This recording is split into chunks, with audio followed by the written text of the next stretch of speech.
कब्रिस्तान का रखवाला। शहर की चमक दमक से कोसों दूर एक वीरान रास्ता मोड़ खाता हुआ एक पुराने कब्रिस्तान तक जाता था।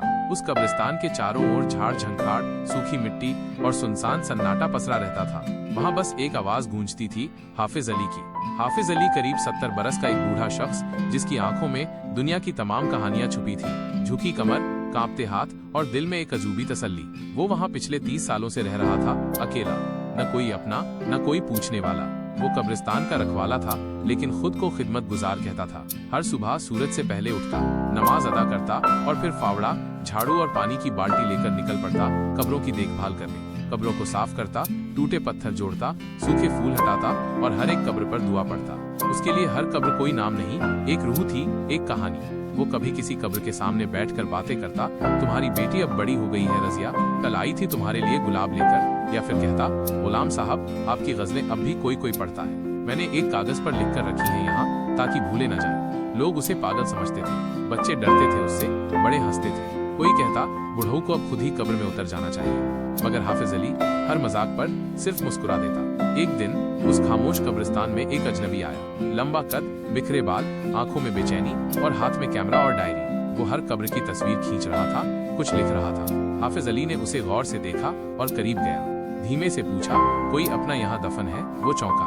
नहीं, बोला वो आदमी, मैं लेखक हूँ, कुछ तलाश रहा हूँ, शायद जिंदगी। और जाने क्यों, मुझे लगा कि जिंदगी की सबसे सच्ची कहानी किसी कब्र में ही छुपी है।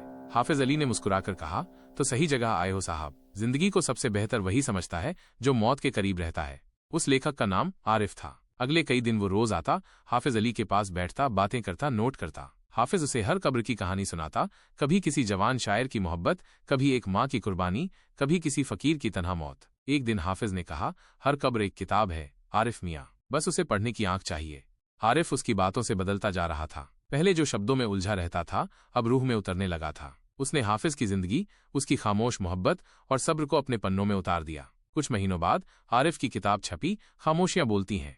किताब रातों रात मशहूर हो गई। पाठकों ने उसमें हाफिज अली की तन्हाई, उसकी मोहब्बत और मौत के बीच पनपती जिंदगी को महसूस किया। कई जगह किताब के अंश छपे, एक बूढ़ा आदमी जो हर दिन मिट्टी को सहलाता है ताकि मरने वाले भी महसूस करें कि वो अकेले नहीं है। उसकी दुआ में वो ताकत है जो फूलों को भी कब्र में खिला सकती है। फिर एक दिन आरिफ वापस आया, हाथ में किताब और एक लिफाफा लिए। हाफिज कब्रों की पत्तियां चुन रहा था। बाबा, ये आपकी कहानी है। आरिफ ने कहा, आपकी बातें, आपकी तन्हाई, आपकी मोहब्बत, दुनिया अब आपको जानती है।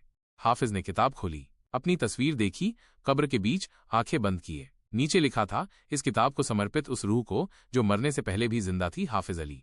लिफाफे में पैसे थे, किताब की रॉयल्टी। हाफिज ने पैसे वापस किए। बेटा, उसने कहा, अल्लाह ने मुझे वो दिया जो मैंने जिंदगी भर मांगा, कोई जो मेरी बात सुने, मेरी कहानियों को जिए।